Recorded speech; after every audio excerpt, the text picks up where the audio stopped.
जितनी सख्त गर्मी पड़ रही है ऐसे में बच्चे रोजाना या तो आइसक्रीम खाने की फरमाइश करते हैं या फिर इन्हें कोई ठंडी ठार ड्रिंक चाहिए होती है। अब रोज रोज बाजार की केमिकल वाली आइसक्रीम खिलाने और ड्रिंक्स पिलाने से बेहतर है बच्चों को खुश करने के लिए ये जबरदस्ती होममेड रेसिपी बना लें। और ये रेसिपी तो बच्चे तो क्या बड़ों की भी बहुत ही फेवरेट होती है। ये मजेदार और शानदार रेसिपी सिर्फ और सिर्फ 2 आमों से बनती है। बाजार से जब आप आम लाएं तो कोशिश करें कि आम अच्छे पके हुए और मीठे हों। 2 आमों को आपने अच्छी तरह धोने के बाद इन्हें छील लेना है और उसके बाद बड़े बड़े क्यूब्स में इनकी कटिंग कर लेनी है। कटिंग करते हुए आपने थोड़े से क्यूब साइड पर बचा के रख लेने हैं जिन्हें हम चंक्स के तौर पर बाद में इस्तेमाल करेंगे। आम की कटिंग आप जैसे मर्जी करें क्योंकि हमने इन्हें ब्लेंड ही करना है, लेकिन जो चंक्स हमने लास्ट में डालने हैं उनकी जरा थोड़ी सी फाइन कटिंग कीजिएगा, छोटे क्यूब्स में जैसे करते हैं। हमारी ये रेसिपी सिर्फ और सिर्फ 3 चीजों से तैयार होती है। कोई लंबा चौड़ा खर्चा नहीं है और ना ही किचन में घंटों गर्मी में खड़े होने की जरूरत है। और ये देखिए हमें इस रेसिपी के लिए चाहिए होंगे 2 अदद कटे हुए आम, इसके बाद हाफ कप कंडेंस्ड मिल्क और 1 कप इसमें टेट्रा क्रीम जो डेयरी क्रीम मिलती है वो ऐड करेंगे। ये हर शॉप से इजीली मिल जाती है। अगर आप चाहें तो इसकी जगह व्हिप्ड क्रीम भी ऐड कर सकते हैं, लेकिन मैं टेट्रा क्रीम इसलिए यूज कर रही हूँ कि हर कोई इसे आसानी से बना सके।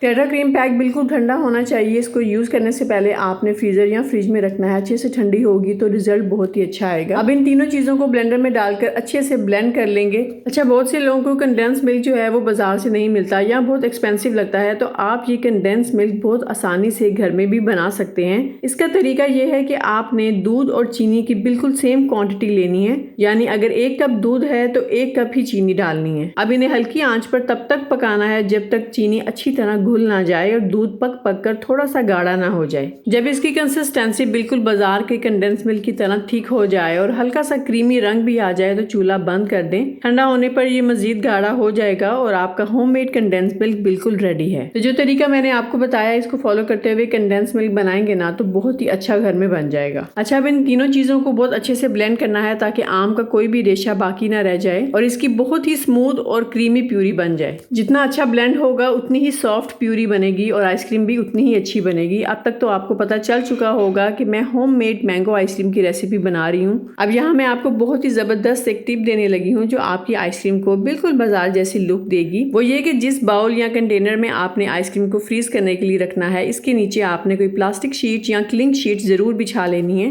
इसके 2 बड़े फायदे होंगे। एक ये कि आइसक्रीम के ऊपर बर्फ नहीं जमेगी या बिल्कुल क्रिस्टल फ्री होगी, और दूसरा ये कि आइसक्रीम जमने के बाद जब आप आइसक्रीम को बाहर निकालेंगे तो ये डीमोल्ड बहुत इजीली हो जाएगी, जो कि मैं आपको आगे जाकर वीडियो में दिखाऊंगी। कंटेनर में शीट बिछाने के बाद आपने सबसे पहले जो मैंगो चंक्स बचा कर रखे थे वो नीचे थोड़े से स्प्रेड कर देने हैं और इसके ऊपर आपने आइसक्रीम का जो स्मूथ सा बैटर बनाया था वो भी डाल देना है और लास्ट में ऊपर भी थोड़े से चंक्स डाल देंगे। आप चाहें तो ये चंक्स पूरी आइसक्रीम के बैटर में मिक्स भी कर सकते हैं ताकि जब आप आइसक्रीम का बाइट लें तो मुंह में आम के मीठे मीठे टुकड़े आएं जो बहुत अच्छे लगते हैं। लास्ट में चंक्स डालने के बाद शीट से आइसक्रीम को अच्छी तरह ऊपर से रैप कर देना है ताकि हवा अंदर ना जाए। और अब आप चाहें तो बगैर कवर किए यानी ढक्कन के बगैर इसे फ्रीजर में रख सकते हैं क्योंकि हमने ऊपर प्लास्टिक शीट लगाई हुई है, लेकिन मैंने यहाँ इसको एयर टाइट ढक्कन से कवर करके फ्रीज किया था। दोनों सूरतों में ही बहुत अच्छा रिजल्ट आता है। अब इस आइसक्रीम को कम से कम 7 से 8 घंटे या फिर बेहतरीन रिजल्ट के लिए ओवरनाइट फ्रीज होने के लिए रख दें और जब आप सुबह इसे निकालेंगे ना तो बहुत ही जबरदस्त टेक्सचर ऊपर आया होगा और ये बहुत ही परफेक्ट फ्रीज हुई होगी। और ये देखें अब डीमोल्ड कितनी इजीली हो जाएगी। जस्ट आपने शीट को ऊपर से रिमूव करना है और उसके बाद किसी प्लेट में आपने इसे उल्टा कर देना है और ऊपर से बाकी शीट भी रिमूव कर देनी है। इस तरीके से आइसक्रीम बिल्कुल मेल्ट भी नहीं होती और क्रिस्टल फ्री भी बनती है। बहुत ही शानदार आइसक्रीम बनके तैयार हुई थी। आप सबको ये सिंपल सी और मजेदार रेसिपी कैसी लगी कमेंट सेक्शन में अपनी राय का इजहार जरूर करें और अगर वीडियो अच्छी लगी तो इसे लाइक और शेयर भी कर दें।